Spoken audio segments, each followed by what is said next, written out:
Do I have to hit record, Mike? You can hit record as a backup in case it doesn't record online. Okay. I'm seeing everyone I expected except Terry. Shall we start when her live streaming is ready, or? The meeting is live streaming live and I don't see the record button here. I've got one. I can start the recording. Okay, thanks. Oh, nope, I can't. All right, let me take off here. All right, try it now. Nope. Hi, Mary. Hi, Bob. Oh, here it is. Hang on. Now I'm there. The backup in case it doesn't record out. Yep. Oh,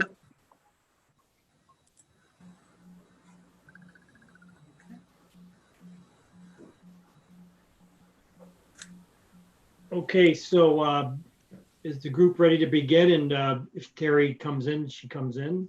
Yep.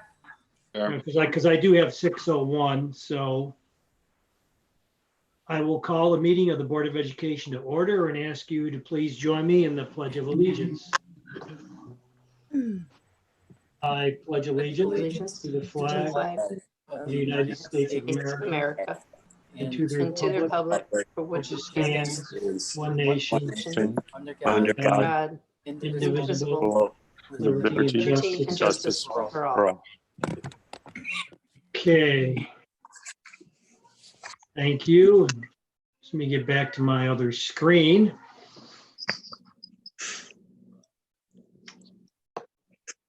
Okay, and I'd like to begin with our moment of silence for the following. Lawrence V. Stoyanoff, a graduate of the North Syracuse Central School District.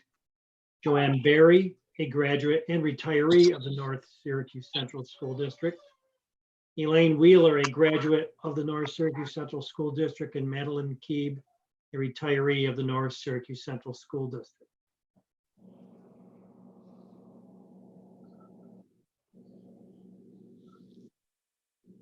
Okay, thank you. We have two presentations tonight. We'll start right off with the first one, which is the school accountability presentation for the 18-19 data. And so with that, I'm going to turn it over to Ms. Dawn Marie Norton. Thank you. Okay, Connie, I can just share my screen. Yes. Okay, let's give that a shot.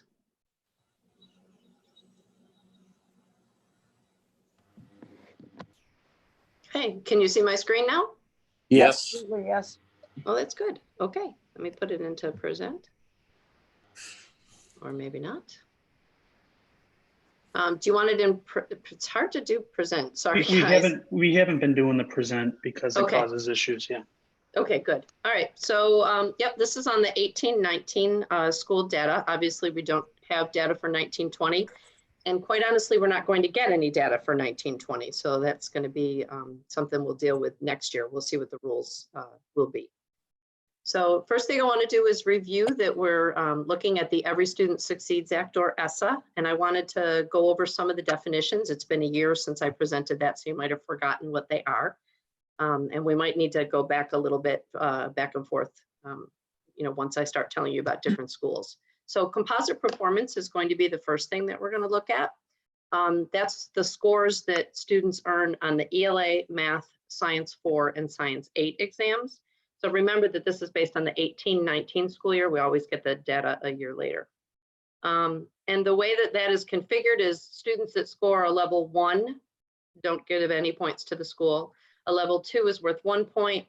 A level 3 is 2 points. A level 4 actually gets you 2.5. And that was a change last year, you might remember, that actually getting the highest level gives us a little bit of a boost. Excuse me, and it is based on continuously enrolled students. So students that were enrolled with us on Beds Day, the first Wednesday in October, all the way through the school year continuously until the day of the test. Those are the only students that count. So if a student comes in and out, they don't count, which is kind of important to know. And then once those are configured for each school across the state, what State Ed does is they line up all the schools top to bottom on how everybody scored. And the bottom 10% of the schools are given a level 1. 10% to 50% are given a level 2, and then 3, and then 4. So that's how they break it down. Academic growth is the next category. That's looking at the same student year to year. So how did they score in ELA 3, and then compared to how did they score in ELA 4, and so on and so on. So, and then what they do is they rank, again, the schools from highest to lowest, and they split it out so that you get different levels.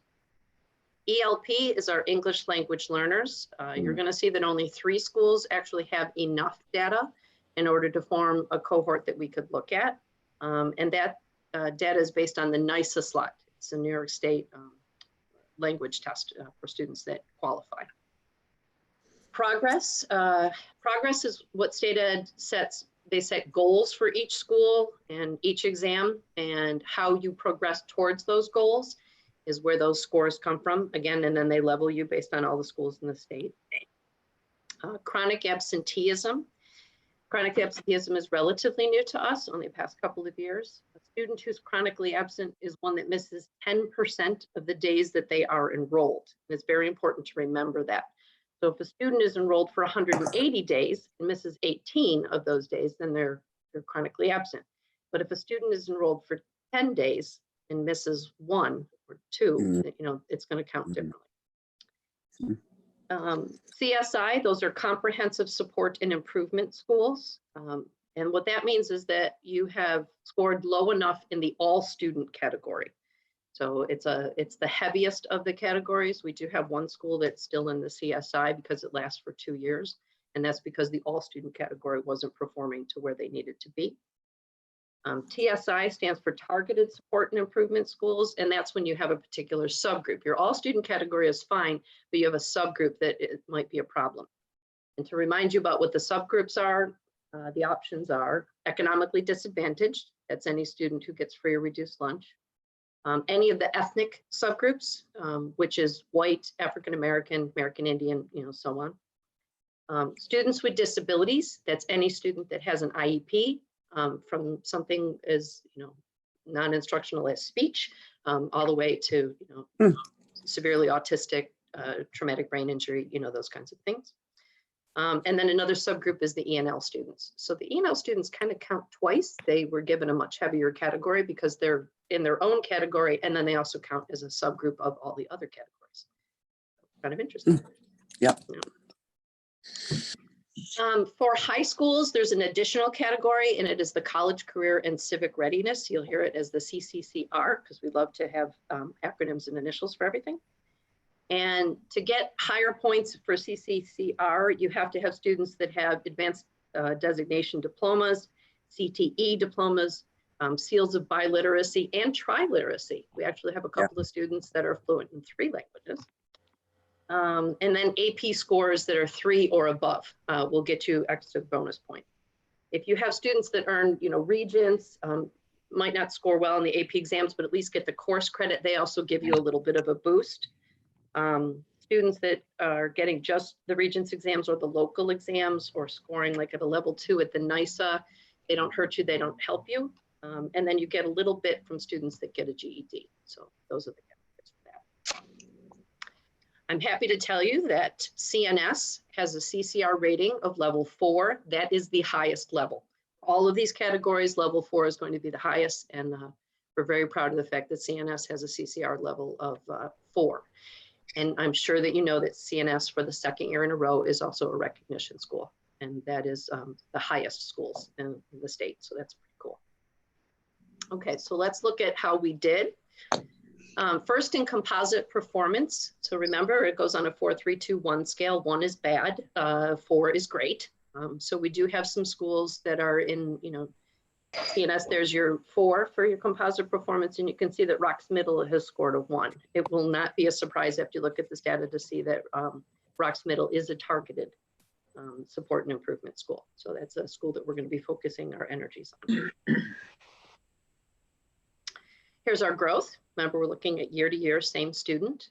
You can see that we have a couple of buildings that are 4s, and we do have a couple of buildings that are 1s, and things kind of sprinkled all over the place. The combined score, I didn't really give this to you last year, but I thought it would be interesting to see. The combined score is when they take the composite performance and the growth and they put them together. And the way that they do that is so things count twice now. So your progress counts twice, your performance counts twice, because they count it once, they put it together, and they count it again. So it's just made it more important. Here's your progress. This is towards the state goals. So you see, again, you've got Rocks Middle in level 1, which is going to show you why they're a TSI building. Chronic absenteeism, we have paid a lot of attention to this. I mean, before COVID, I will tell you that there were, meetings, it was on BPT agendas, parent meetings, lots of phone calls from principals and attendance aides, to families, and we really were tackling this. So getting a 4 in chronic absenteeism means that you don't have a lot of students that are absent. So didn't want you to get confused on how that worked. So a 4 is very good. It means more students are coming to that school. Down into the 2s and 1 range means that we still have something that we need to look at for attendance. There's still too many students that are chronically absent. Here's your ELP. This is your English language learners. You'll see that we do have a cohort at Allen Road. Cicero is relatively new for a cohort, and then Rocks Middle also has a cohort. We do have students at the junior high and at CNS that are ENL students, but not enough that are taking the exams. So there's not enough students in the cohort for us to get any data that's reportable. So where have we done better this year than last year? We've seen growth in the number of schools at level 3 and 4 in all of these categories. So progress, growth, chronic absenteeism, and in the ELP population. Where should our focus be? Right now, Roxelle is in its 2nd year of CSI, and I want to tell you a short story about that. I've never seen a school more disappointed that we didn't have state exams. And it was, yeah, I know, and it was amazing. They were crying, there were tears. I had a teacher tell me, oh my goodness, my kids are so prepared for this test. They want to take it. I want them to take it. I can't believe that we're not having state exams. And my response back to her was, but they still learned it. So the fact that, we're not having these silly state exams, it doesn't affect the fact that you taught the students well and that the students still learned it. So they're looking forward to the state exam so they can prove that they've turned it around. And I will tell you that they have turned it around. Unfortunately, we're kind of on pause, and next year they'll have to go through it again. But I'm confident they're going to get off that list. Rocks Middle is in its 1st year, and you can kind of see some of the areas they're looking at. And I'll tell you that when we break the results down, we really notice overall in all 3 buildings that the issue tended to be more math than ELA. And that was really kind of shocking. We'd always had problems in math before, or in ELA before, and it was usually with students with disabilities. That is not the case now. So it's different subgroups, and it's math that tends to be an issue in all 3 buildings. And then questions. What can I clarify for you?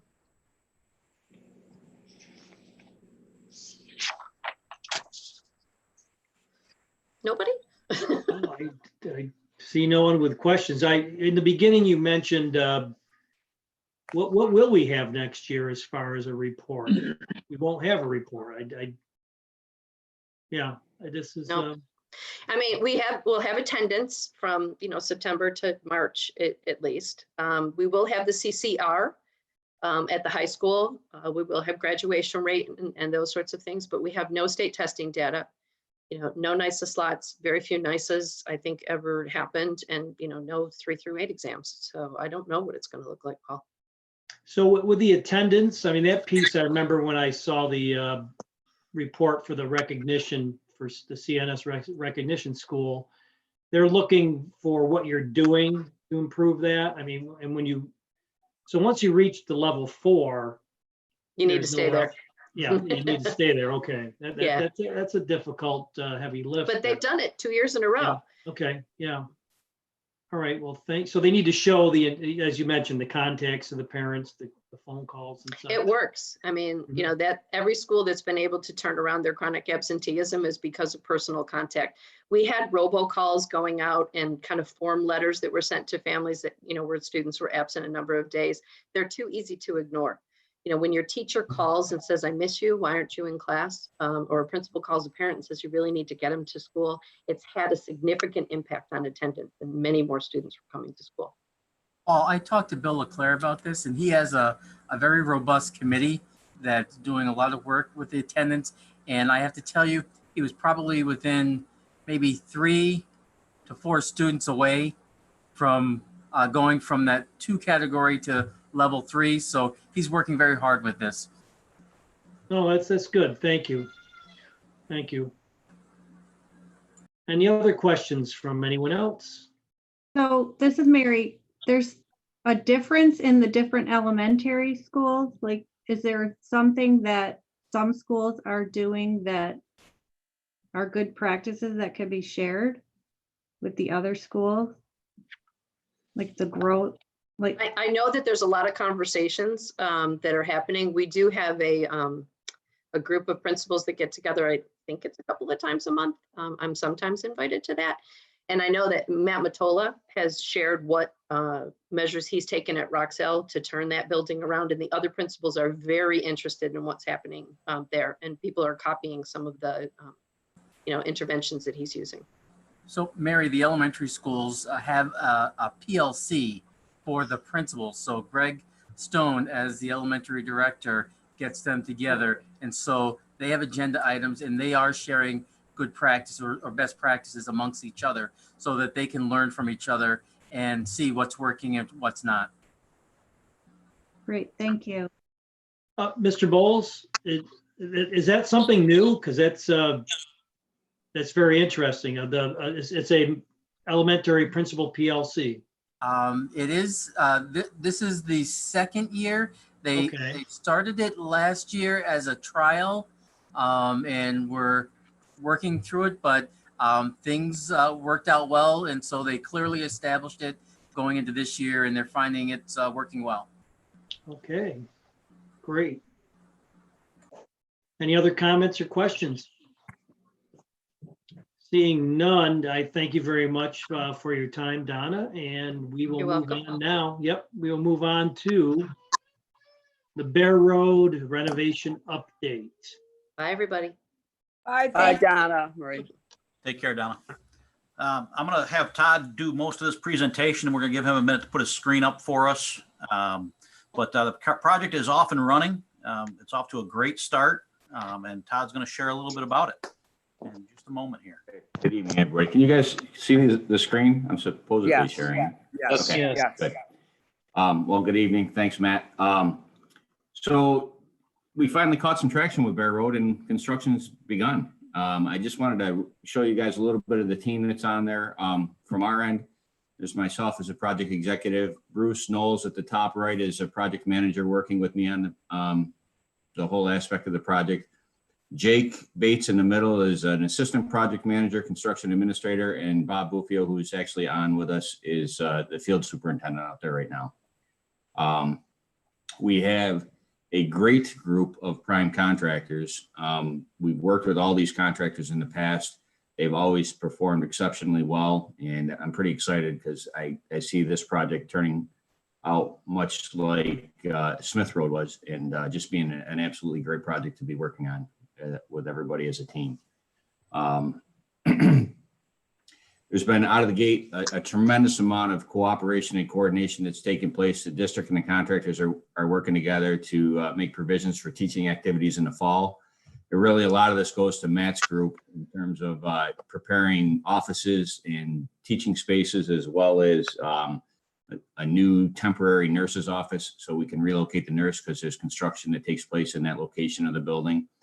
The contractors really pushed to get their bonds and insurance in place to get started early. We actually, with the COVID-19 issue and schools being closed for the rest of the year, that allowed us to get started early, and we needed bonds and insurance in place to make that happen.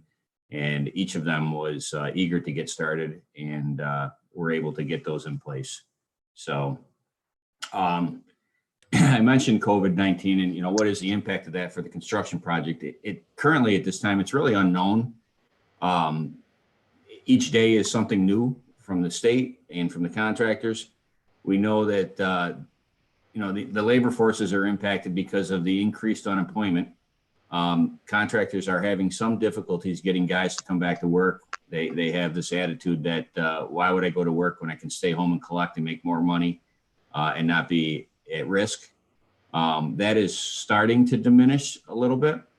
But how long it stays in play, I'm not sure. That we've actually heard some rumblings about they may extend that increase for a longer period of time, which will definitely affect the labor, which we've been discussing for the last year, how there's a shortage in the industry to begin with. So not quite sure how that's going to play out yet, but we'll continue to update you as things progress. There's also some factories reporting shortages in material.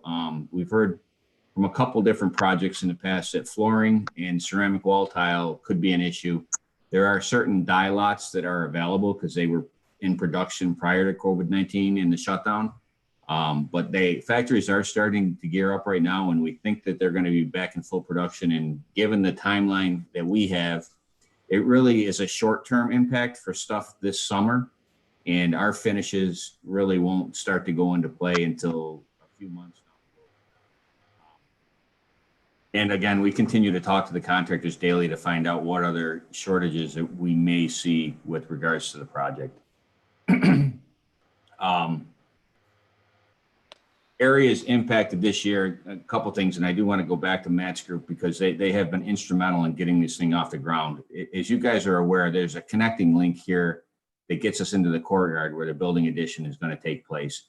There was data cabling in this link that was basically reworked by Matt's facilities group to help that demolition take place because there are other parts of the network that need to remain operational.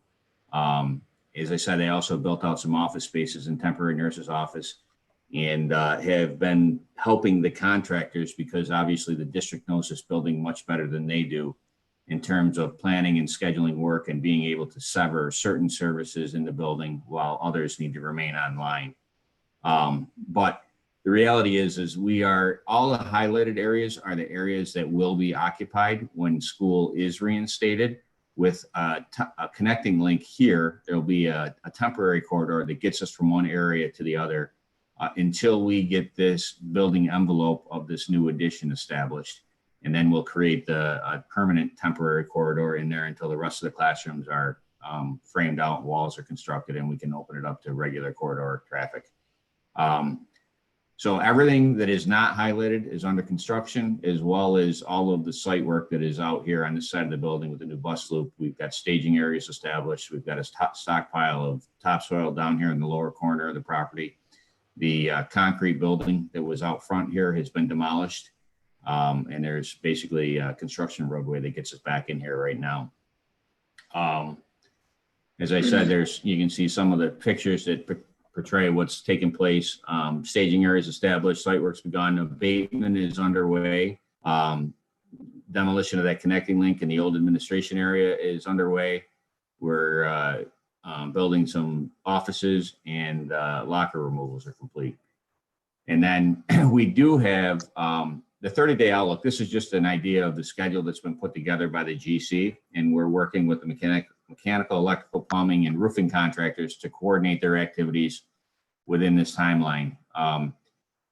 Schedules are a tool to be used to kind of forecast the direction of the project and set some milestone dates in place. But there's a number of subtasks that are on here that get massaged daily and weekly as things transpire in the project. So it's really a tool to be utilized to look at the milestone dates that we need to hit in order to allow the educational process to continue in September and the phased construction for the areas of the building to be completed so that we can move to the next phase. And there's some requirements along the way with regards to that. So all in all, we are off to a great start, and we look forward to the success of this project. It's a few months away, but we are further than we've been in the past of recent. So do we have any questions or?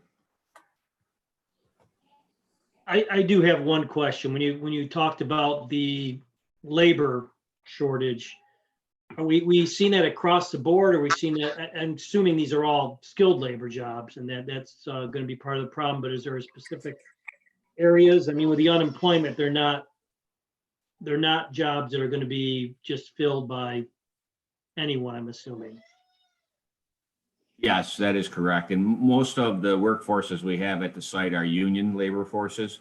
Okay, So there is a work pool available to the contractors. Should one worker not want to come to work, they can go back to the union hall and call for some more people. I don't think that is going to affect us overall. I think it's a problem the contractors are working with right now and trying to get some of their workers to return to work. And it may, it may affect the task from something that was scheduled for this week that maybe won't start till next week, Monday or something like that. But I don't see it as a major impact right now. So. As Todd said, though, we did have quite a labor shortage with our roofing projects that we were working on past summer. And that really hurt us. And so hopefully we won't, when the economy bounces back, we won't see that have an impact. Yeah, well, so just one of the things that is taking place in the industry right now is, as you recall, part of the labor shortage was also an overabundance of work available to the contractors.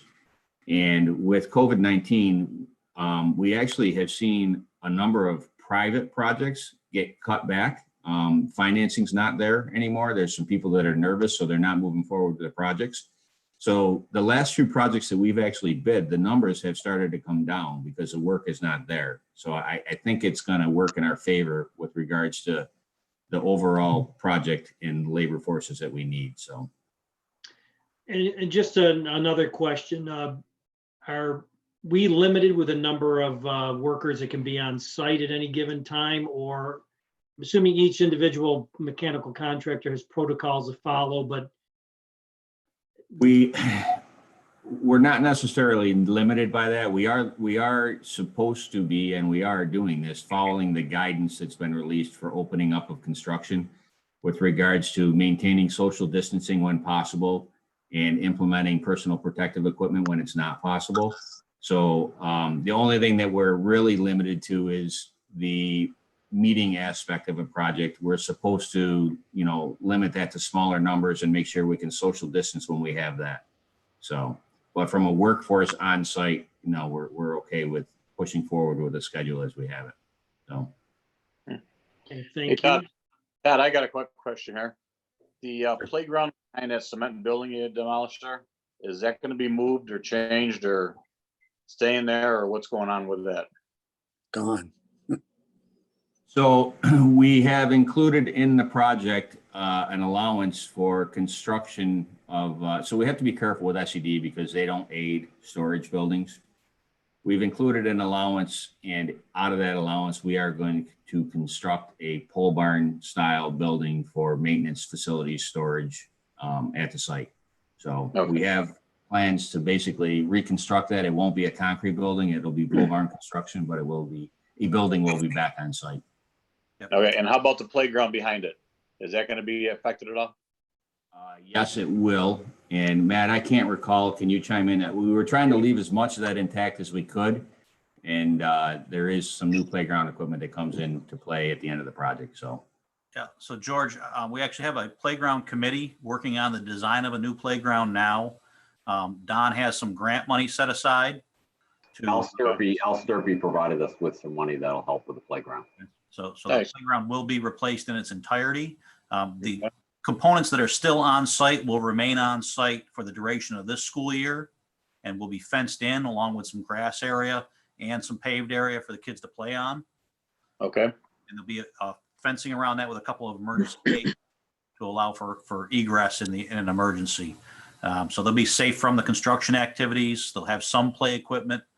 It's not ideal, but it's the best we could do and still get that road in around the neighbor's property. okay. Now, was that put in by the school, or was that PTOs, or how did that come about, the playground? The existing playground? Yeah. I don't have any data on it. Okay, I don't know either, honestly, off the top of my head. but at least one equivalent will be replaced by the end of the project. Oh, yeah. Equivalent to everything that was there will be replaced. Okay, perfect. It'd be a nice playground. We have a good budget for it. Okay, thank you. Okay, any further questions or comments? Okay, I don't see any, so I will thank you for that report. Everybody. Okay. Thank you. Okay, we're gonna move over now to Board of Education Committee reports, and I'm going to go to the Policy Committee. Ms. So Scanlon? the only thing I have to report is our next meeting is Monday, June 8th. Okay, thank you. Mr. Crabtree, I know we don't have a legislative committee report, so if you don't, can you go right into your OCM BOCES report? I do have a report. Okay, You weren't there, remember? yes, I do recall. That's why. Okay, we did have a legislative meeting on May 20th, and I think they're really worthwhile.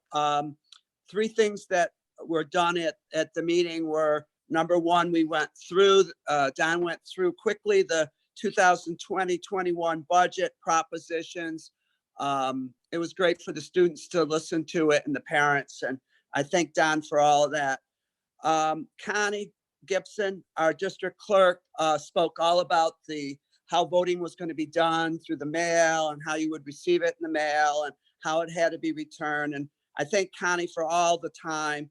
I know Dan said something last time, but she spent a lot of time talking about that. And then Lori Cook was there, our publicity lady, and talked about how we were going to inform voters, basically electronically. And I've seen things on the website, and I've seen, so those three things were talked about.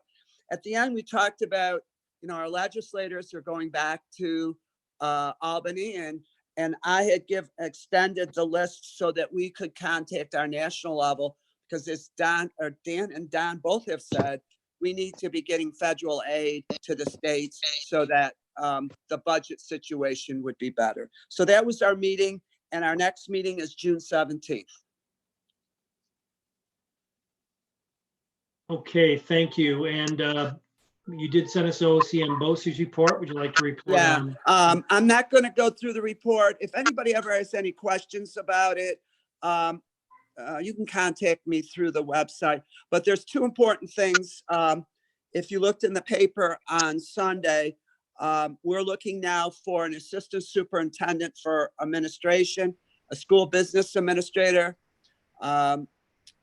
Andrew de Blasi's been our school business administrator for a while. He's going back to his former school. So the deadline for that is June 12th. And I wanted all the board members to know that we have reopened the district superintendent search with a new consultant, Steve Todd, who is out of the BOCES at Jefferson, Lewis, Hamilton, and Herkimer. And you will see that in the paper next week, and you will see it in On Board as we are putting that throughout the state. And the deadline for that will be July 10th. And I'm thinking the board would hope that we have a new superintendent by September 1st. So that's OCM BOCES. Okay, thank you, Mr. Crabtree. Mr. Bowles, superintendent's comments. You need to unmute, however. Sorry. I first want to recognize all the students, staff, and our seniors for all their hard work that they put in throughout this difficult ordeal. I personally was able to experience some events like Light the Night. That function was at CNS on May 15th, and I know Mr. Crabtree was there as well. If everyone could have seen the faces of the students and families driving through, it was absolutely amazing. We've put school signs in places on lawns for seniors, meant a lot and made them feel special. We've had school parades. We've had staff that have driven to the homes of students at Bear Road, Smith Road, more recently Lakeshore. Cicero L is going to have a 4th grade parade on June 15th, along with Bear Road will be doing the same, but at CNS High School. I received a text over the weekend from a grandparent of their granddaughter with a picture that says, "Thank you, I love my teachers." So these are the things that our students are missing, that we recognize, and the staff are trying to connect with our students as much as possible. Our teachers, administrators, teaching assistants, teacher aides, nurses, secretaries, food service, custodian, all care about the students and they're missing them. So I wanted to comment about a lot of things that have come via either email or text, probably in the last few days, and it's in regard to graduation. So I'm going to ask people, please do not email Ryan McMahon. He's going to send you back to us, and we'd like to continue to work and make some of those decisions based on the data and information. Virtual ceremonies are preferred around the country right now. However, we've gotten a lot of emails and texts regarding our students wanting a little bit more than just a virtual. Allowing an in-person graduation includes a lot. So we've been looking at guidelines for those things, and an in-person graduation is not the recommended, but there's been information that we've received. Can we postpone the current date from June 24th to potentially push it back to July 24th, in seeing that maybe we're going into a different phase? Our region's currently in phase 2 per the governor. Hopefully we will be out of that phase. But one of the things that's hampering our activities, the governor has an executive order, which he extended this past Friday, and it's regarding large crowd gatherings.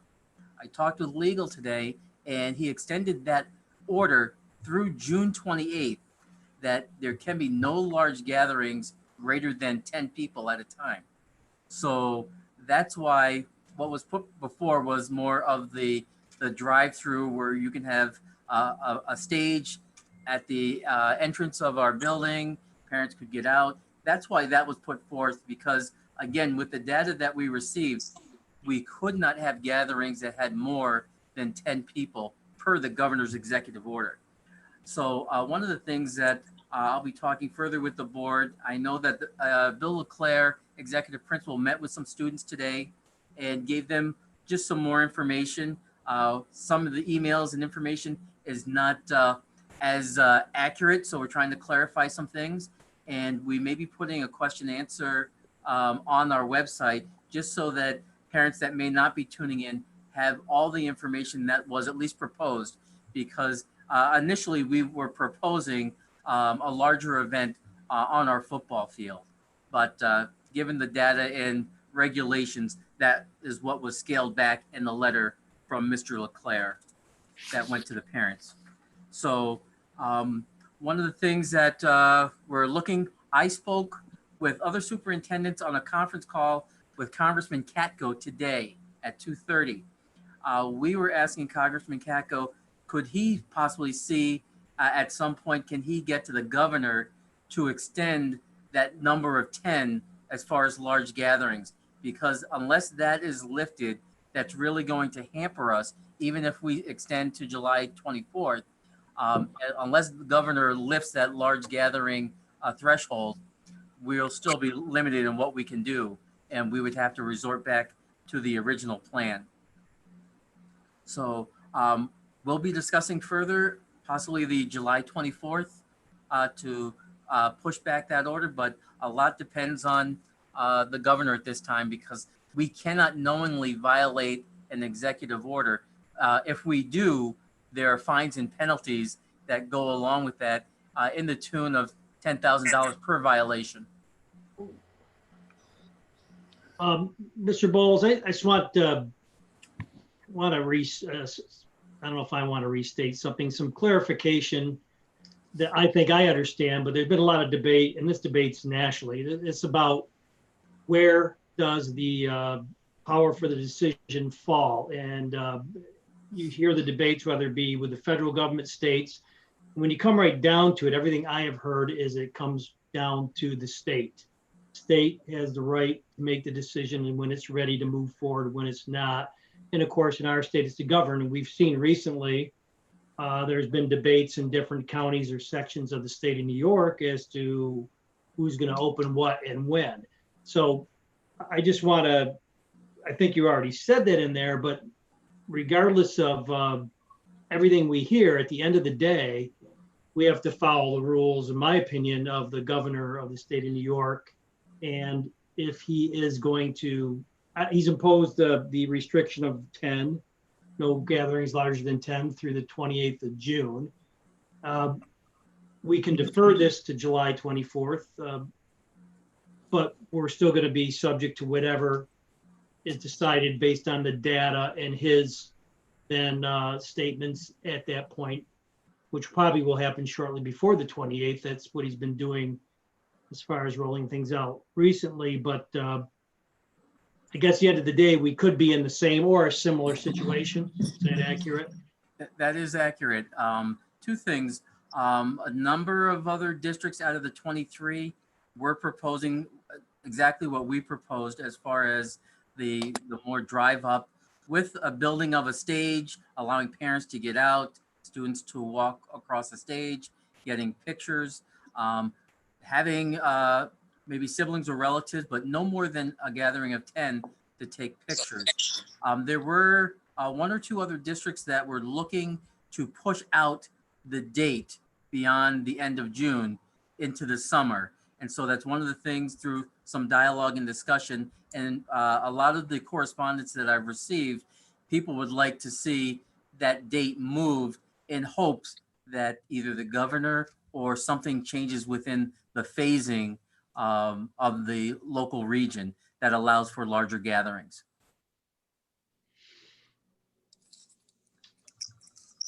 Other questions or comments? Because we've all received a lot of emails today and previously. Yeah, I have a quick question. The list we got today of the senior week, that's starting on June 8th, running through the 10th for the chalking the parking lot or whatever. Mhm. And then the other one of the cap and gown pickup, that's no big deal. But then the other one is the June 12th of the drive-through. Are we going to be violating the 10 people rule on any of those? Or how are you going to maintain that? Well, the drive-through will be, I mean, students coming in and driving through, and depending on staff, making sure that we don't have more than 10 in a specific location as far as a gathering, whether they're going to be outside or inside. I will have to talk to Mr. Leclerc and building principals because they were given the information to coordinate, and I will look at and review those plans to make sure we're not violating any orders. Okay, so that drive-through, are parents allowed to go to that to do anything or stand there and cheer them on or anything? Or? We want people in cars. Yeah. So what we're saying is that we want students and or their parents in a vehicle. So no Okay. one getting out. Okay. That's the difference. So we do want to maintain that social distancing. Very similar, George, how we did the light the night. Yep. As many cars can come drive through, recognize the senior, but we don't want people getting out of the cars. Now, other thing is, it says one senior per vehicle. On late tonight, we had some trucks with 2 or 3 kids in the back. Is that going to be a problem, or can we? How are you going to control that? I don't think we're going to be able to control that. I think that's what our preference is. What we prefer is not having 4 or 5 seniors piled into one car and kind of driving through. We did have a few truck or large vehicles that light the night again, we want to try to make sure we're recognizing our seniors and not limiting their experiences. And Okay. you were at the light the night. I think the students and the parents absolutely loved it, and we want to Oh, it's do as much as fantastic. we can. Yeah, that was great. Okay, So thank you. I do have a question too. Even extending, I don't know when the first freshman college move-in day is, if that's well into August or early August, but we could go, say, potentially mid-August, and there are indications that even then, the more than 10 is not going to be lifted. They're talking about into the fall, potentially next year, before these restrictions are lifted. So, one thought is to move it, like, should we go a little bit later, as Paul was mentioning, because the 28th, we know we could very well be in that guideline. So what if it was, past the 28th? We're going to run at July 24th. Right, so isn't that before that potential lift date of the 10 people? So we wouldn't be able to do it on the 24th either if that restriction was still there. The governor has to, his extended is to June 28th. June 28th, okay, not July, so, No, so Okay. we're proposing if we extend ours, it would go to July 24th if we extend when we're proposing graduation. Trying to see if there's enough time to, the governor maybe changes things, things improve. Could be something different with what he says if we go into from phase 2 to phase 3. We don't know those things, but at least it allows for the potential of something different than what we have. If he doesn't lift that proposal of the 10 people, we will be stuck with what was mailed out to the students and parents. many large corporations with large gatherings all the way in through August have been canceled. Because those late dates, and they're still expecting those restrictions are going to apply. Any indication from the CDC that that is even a potential that could happen in July? Not that we've communicated with the CDC. The only thing that we've had conversation with Onondaga County Health Department is that some of the new COVID positive cases have been asymptomatic, which has been a concern. Yeah. Okay. Just in a matter of containing hope, and obviously right now we need as much hope as we can get, but it may be fall in July. Bless you. Thank you. That may be true, but if there's a glimmer of an opportunity, I'd like to explore providing an opportunity to have our kids have something that is more for an experience for them. I absolutely agree. I'm just concerned that even then we're going to be looking at the same thing. So I absolutely agree with you, but unfortunately, I know that the major events in August are still not going to happen because of this. And we may very well be there, but as you said, by moving it, there's a flicker. And I think at this point, it is just a flicker of a chance that could happen. Okay, we're kind of still in superintendent's comments, but any Board of Education comments we can roll right into. If we have any further comments or discussions on this or any other item. I have a few things I Sure. want to talk about. Again, I want to thank Bill Leclerc, his administration staff. George was talking about the senior events. They aren't the same senior events that have happened in the past, but they're kind of original. And I think the students, I walk every morning, I see the signs, I've talked to students, if I walk later in the day, and they're very, very appreciative. The 5 houses I go by, they're very appreciative. But 2 other things I wanted to talk about. And one thing our district does, and I am so very proud that our district does it, is that at the beginning of our meeting, we always, after the pledge, have a moment of silence for so many people that were students in our district, that were staff in our district. And one thing that we do that means a lot to me is that the flags are half-mast when somebody passes away. And I know the kids used to come in my room and ask me why, and I had to explain it. One of the names you mentioned today was Elaine Wheeler, who was a graduate of 1955. She graduated, I believe, with Casa Ferrata, because I introduced them and they graduated. And it means a lot to her husband that this is being done tonight. And we have so many wonderful people that have been staff that have, North Syracuse is a great school district because of the staff and the people that have come before us. So I just want to thank our district, the administration, the Board of Education for doing that. And my last thing is, and Dan thanked everybody, because everybody, you go by the food service, the bus drivers, a group of people other than the seniors this year that I feel very emotional about is the retired teachers. You know, Paul, you were one of those. I was one of those. I remember my last month is very, very emotional. It's very exciting. That last child that leaves your room on that last day of school, it is very emotional.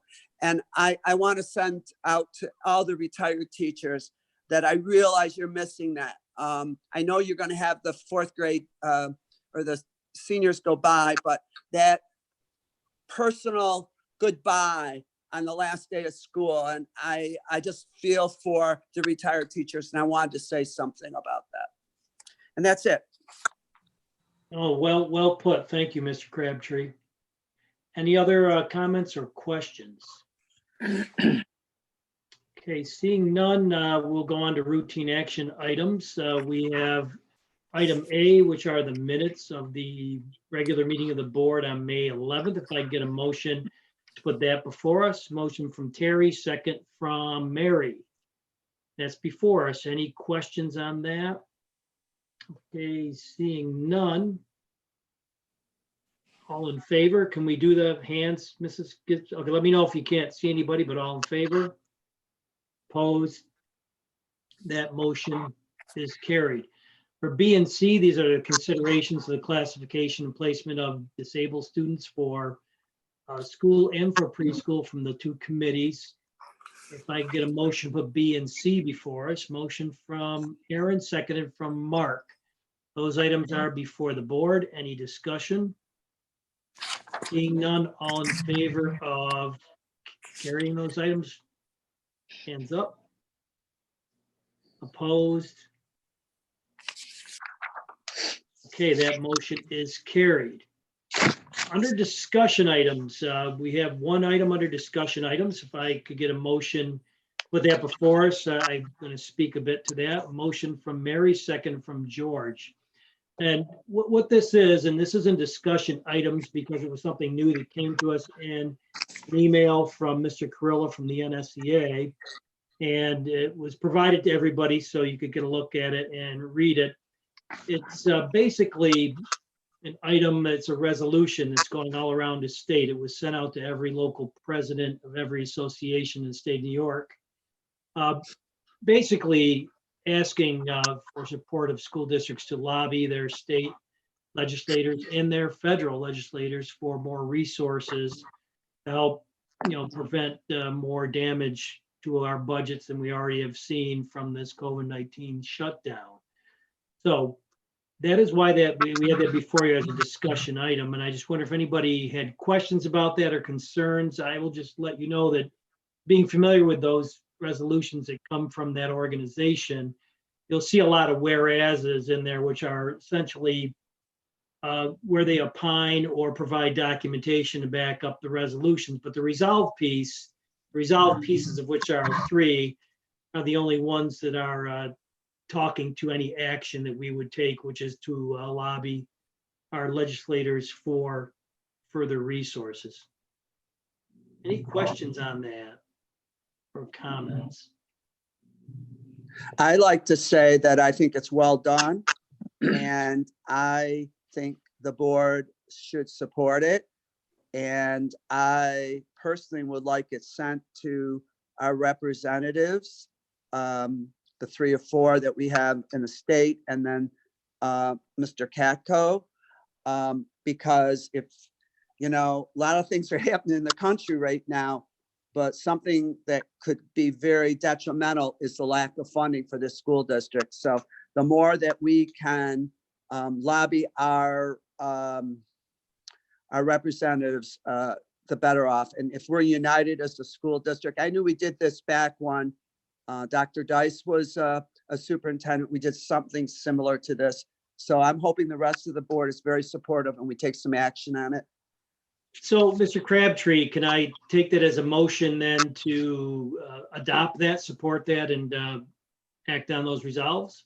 So moved. All right. I will second. Okay, we have a second from Mr. Maurizio.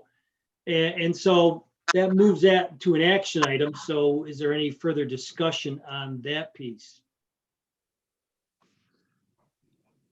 Okay, then I would just like to ask Connie if it's a problem. I know with the the votes coming in and so forth to send this to our reps? Would this be a problem? No, I can do that. Thanks, Connie. Appreciate it.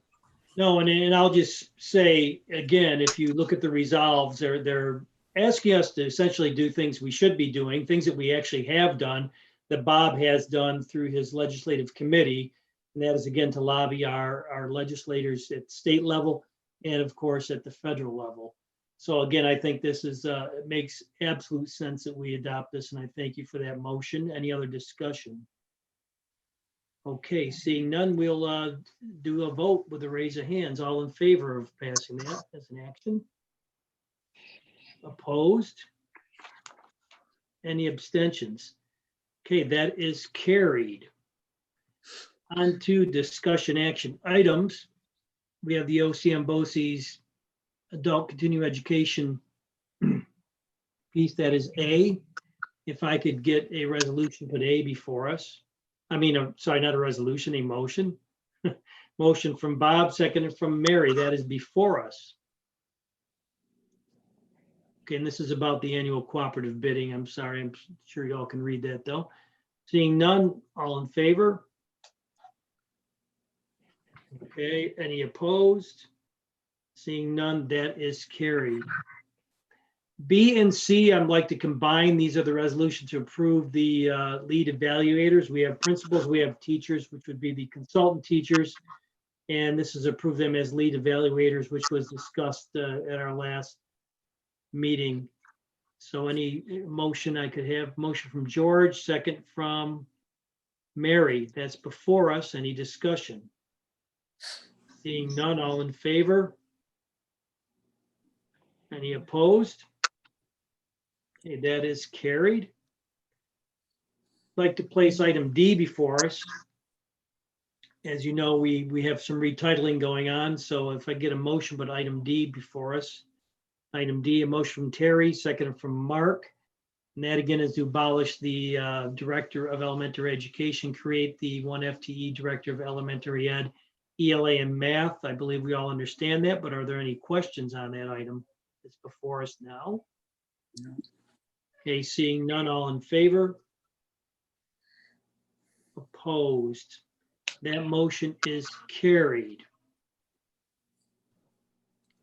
Along the same lines for special education titles, could I have somebody who would put a motion, put E before us? E, motion from Aaron, seconded from Mary. Again, that would be for the Director of Instructional Program for Special Education title going to Director of Special Education title. And again, that was explained to us. So any further questions there?